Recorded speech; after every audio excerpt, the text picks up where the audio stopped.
to the channel, Azalea's Way. It's nice to have you here today. It's raining outside and we have had a long-standing drought where I live. And y'all know I love to garden, and I have been getting some good vegetables in, like those tomatoes and cucumbers you saw and some beans.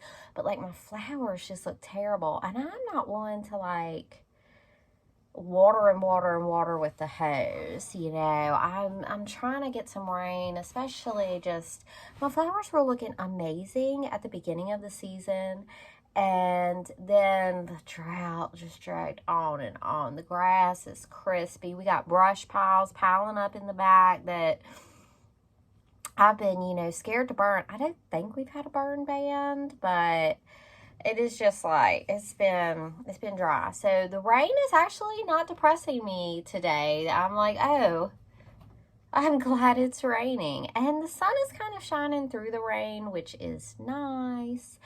And today I wanted to talk about favorite things and how you can live a happier life. And yeah, I do gratitude practice on this channel, but this is a little different than gratitude practice, naming out what you're grateful for, but like your favorite things. I love a Mater sandwich with Duke's mayonnaise. I love it. I love chocolate. I love ice cream. I love Mater sandwich. A lot of the things that are my favorite things are bad for my cholesterol, so I cannot increase those things in my life. But if I go through and explore my other favorite things, how can I increase them in my daily life? I love chickens. I love rabbits. I love sloths. I would love to go to Costa Rica one day and hold a little orphan sloth at a sloth sanctuary. I love vibrant color, and I love art, and I love being creative with my fashion and creative with my hair. I even love being creative with my makeup, although I never seem to find the time to put it on my face these days. I love style. I love swimming. I love going to the pool. I miss the ocean. I live in Virginia, but I have not seen the ocean in many, many, many years. I have not seen the ocean since I was married, since before I was divorced. I have not seen the ocean. I'm missing the ocean a lot right now. I grew up going, you know, at least once a year to the ocean, and I miss that. That's a favorite thing. But I also love the river. And I can run to the river. I love being in the woods, the Virginia woods. I love that. I love critters. I love all critters. I love holding critters. I love touching critters. I love to cook. I love my babies. I love reading books. These are like my favorite things. And trying to remember what my favorite things are and making time to do them. So if you feel tired and you're not getting around to doing your favorite things, or if you're saving every little single penny and never doing any of your favorite things, like, you have to make space for your favorite things. And I just had that in my heart today. And you can't make space for all of your favorite things because some are not healthy for you. Some are too expensive. Some are too hard. But, like, look at a list. Write a list down of your favorite things and think, which of these things could I increase in my life? So for me, it was a big priority to get a flock of chickens again. And I'm happy to have that. I got a rabbit before I got that. I like to have a rabbit. I like to hold my rabbit. I like just having a little rabbit hopping around, little chickens flopping around. I just like my little critters, and that's important to me. And I like my plants, and I like my garden. And right now, I really like iced tea. I'm in an iced tea phase, so I need to take the time to brew my tea and have it ready for me when I want it. later this same day, I was thinking a lot about my favorite things, one of which being the chickens. I've told y'all I struggle with my mental health, with my mood stability, with depression, with anxiety, with panic attacks, all of that.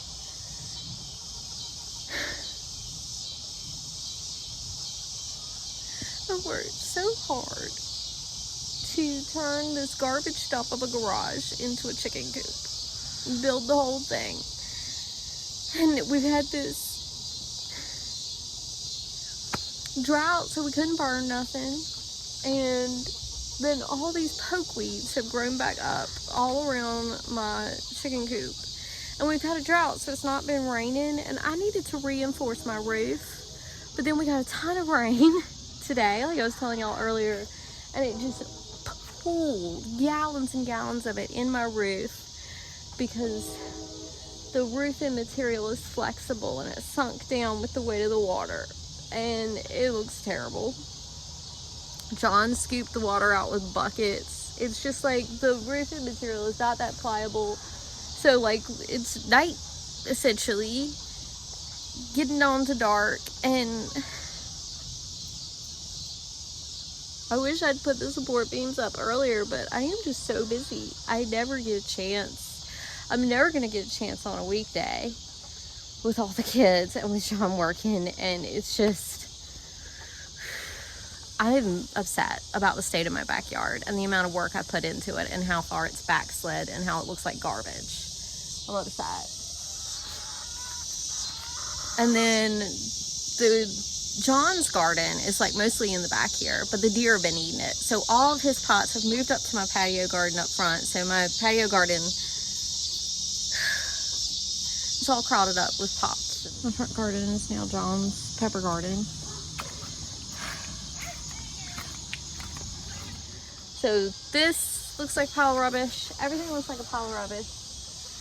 And I'm having strong anxiety about it. And I'm sad. So I got one brush pile from a while back, but all the brush grew back. But if I could get the brush pile out of here and cut back the brush again, then you can just run a mower across this area. If we can ever just get on top of it and then just start running a mower across this area and get the scraps up from the build.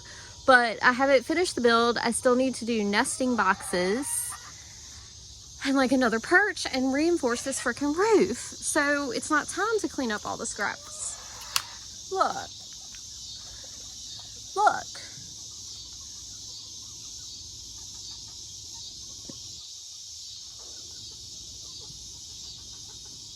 So I put every single bit of my extra time, all my money, everything into this freaking chicken project.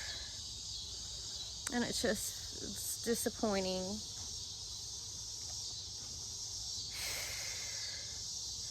I feel like I can't breathe.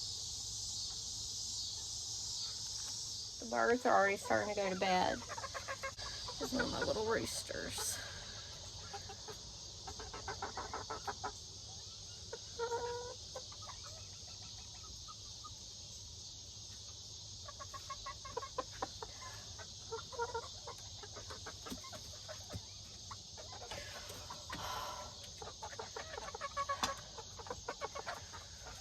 Y'all don't understand why I'm so upset and that I do the ooze taking water.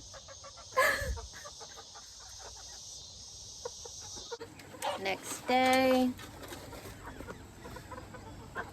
it's morning-ish, it's afternoon. When John woke up, he's now taking the baby so I can work on this coop. I am depressed.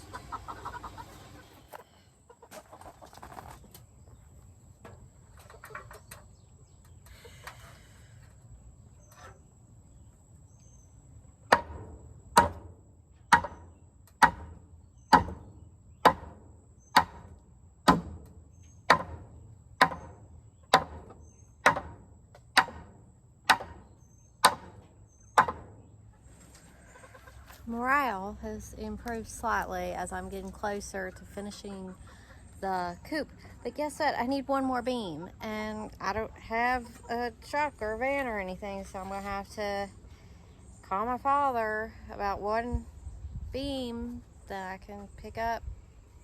Go pick up sometime. So it'll be almost fixed. The Bowen roof will be almost fixed today. And then whenever I can get that beam, I tell you, I wish I had a van for all my children and hauling stuff. I'm actually feeling much better since I had lunch and since I'm almost done with my beams. So I'll screw these beams down.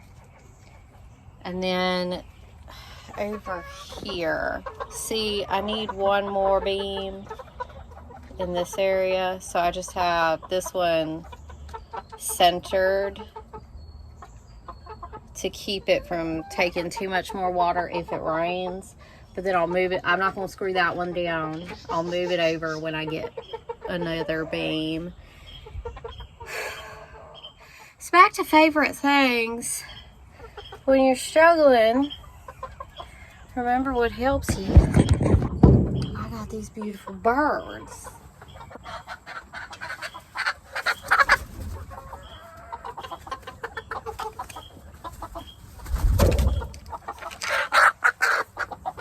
This is Ethel. Do we love Ethel? We love Ethel. And Ethel loves me. Ethel probably likes me more than any of the other birds. She will come up to me to solicit my attention. This is Ethel. Now, she's got a rooster to match her. Same breed. I thought it was Ethel and Edith. I thought it was two hens. But it turns out Edith is a man. And so I call Edith Edward now. Eddie. Alright. So this is Ethel. And it was Ethel and Edith. But it's actually Ethel and Edward. Anyway, they could mate. They could make some beautiful children. They don't have the giant top hat like the Polish. I'm so bad with pronouncing names and stuff. They're purebred. They're like Spitzhausen or something. But look at Edward. He's a king. So yeah, take time to pet the birds. Or I guess some people want to smell the flowers. Take time to smell the flowers and pet the birds. I told you that Ethel and Eddie don't have big top hats like a Polish. This is Polish. This is Mr. Pom Pom. But Mr. Pom Pom is actually a hen. So Ethel, Pom Pom.